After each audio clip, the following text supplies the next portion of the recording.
युद्ध से जो पहले वाली जो सीढ़ी है वो है आंदोलन। आज हम उससे पहले वाली सीढ़ी पे चर्चा परिचर्चा करने के लिए आए हैं। अब आंदोलन से दुनिया और सरकार आंदोलन से क्यों डरती है? प्रजातंत्र के अंदर आंदोलन का बहुत बड़ा रूप है, पर यह आंदोलन एक चीज पर निर्भर करता है। अगर आंदोलन में भीड़ तंत्र है तो सरकार उससे कतई नहीं डरती है। आपसे आज मुझे प्रसन्नता हुई कि आज अपनी जो ये व्यवस्था है बहुत सुचारू रूप से चल रही है, पर इससे पहले वाला हमारा एक आंदोलन था, हमारी स्वयं की व्यवस्था खराब हो गई थी, लोगों में भीड़ हो गई थी, लोगों को बोलने का जो बोलना चाहिए था वो बोलने का मौका नहीं दिया। जो हमारी स्थिति और परिस्थिति वो हमारे खुद के लोगों ने समझाने का मौका नहीं दिया कि परिस्थिति क्या है और प्रॉब्लम क्या है। मतलब प्रॉब्लम सोल्व होने से पहले हमने प्रॉब्लम का उत्तर देना हमारे आए हुए लोगों को समझाना शुरू कर दिया। क्या ये आंदोलन की रूपरेखा है? आज तो मुझे खुशी हो रही है कि हम एकदम सही एक आंदोलनकारी को कैसा होना चाहिए, इसी तरीके से अगर हम रहेंगे तो सरकार हमारे आंदोलन से डरेगी। आंदोलन में क्या होना चाहिए?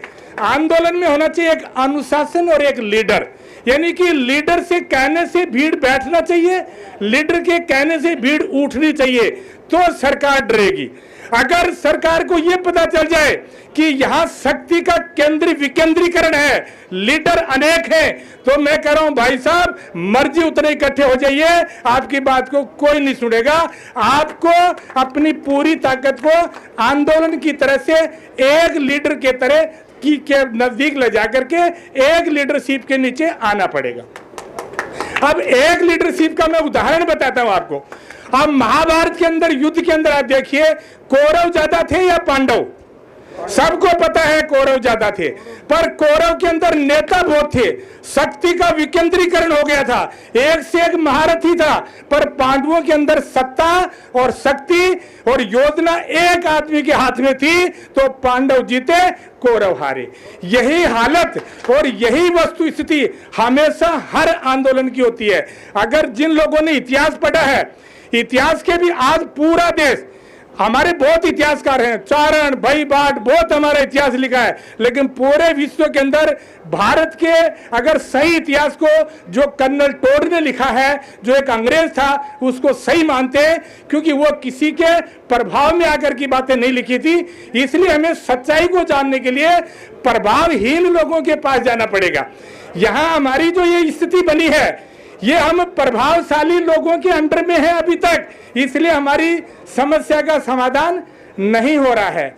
इसलिए हमें अनुशासन होकर के यहाँ का जो तौर तरीका है, अब अपन चलेंगे ना, तो ये पुलिस प्रशासन ने अपनी एक रिपोर्ट भेजता है। यहाँ आपके चारों तरफ ये एजेंसियां बैठी हुई हैं, मैं उन एजेंसियों का हेड होने के नाते बताता हूँ, आपकी भीड़ से उनको कोई लेना देना नहीं है, पर अगर वो सिर्फ ये 4 शब्द लिख के भेज देंगे कि 500 आदमी थे, एक आदमी के कहने से बैठ रहे थे, एक आदमी के कहने से उठ रहे थे, मैं गारंटी से कहता हूं दिल्ली तक हिल जाएंगे। अगर इनको यह पता चल जाएगा कि इनकी सत्ता का विकेंद्रीकरण है, 4 आदमी उधर बैठ के जय बोल रहे हैं, 4 आदमी उधर बैठ के जय बोल रहे हैं, ये बोलेंगे कि यहाँ अनेक लीडरशिप है, या इनके गुट बने हुए आपस में आपको लड़ा देंगे। ये जो सरकारें जो है ना भाई साहब, राजनीति अपन करना सीख रहे हैं, अपने को राजनीति नहीं आती है। आपके यहाँ बैठे बैठे ये मॉक ड्रिल करते हैं, ये जो पुलिस और ये जितनी भी एजेंसियां है ना, आपके बीच में मॉक ड्रिल करेगी। एक एम्बुलेंस ऐसी लेके आएंगे जिसमें पेशेंट नहीं होगा, और आपके 4 आंदोलनकारी उस पुलिस जीप को उल्टा कर देंगे, आपके आंदोलन से पहले आपको अरेस्ट करके ले जाएंगे। अरे भाइयों, ये सरकार की जो स्थिति, मनोस्थिति और आपको संगठित हो जाइए, आप ट्रेंड हो जाइए, आपको केंद्रित कर दिए आंदोलन को, निश्चित रूप से आपकी विजय होगी। और अब आप विजय के द्वार पे हैं।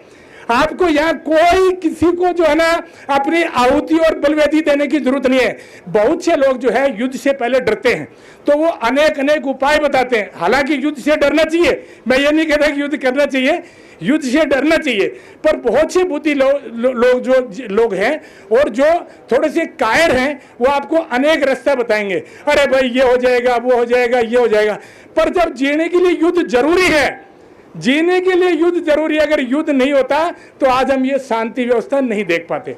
मैं इतिहास की बात बताता हूं कि 1945 के अंदर पूरे विश्व के अंदर एक आज़ादी का दौर चल रहा था। भारत को आज़ाद 1945 में हो रहा था, पर उनको पता चल गया कि कांग्रेस के एक जो ना उग्र दल और एक जो है ना नरम दल हो गए हैं, तो वार्ता, जब वो वार्ता करते थे तो दूसरे छुटपुट घटनाएं कर देते थे। इसलिए हमें ये शांति से इस आंदोलन को अंजाम देना है। जैसे लीडर बताते हैं वहाँ जाना है, पुलिस जहाँ बताए वहाँ रुकना है। अगर हम शांति से रहेंगे तो दिल्ली तक सरकार हमारी हिल जाएगी। जय हिंद।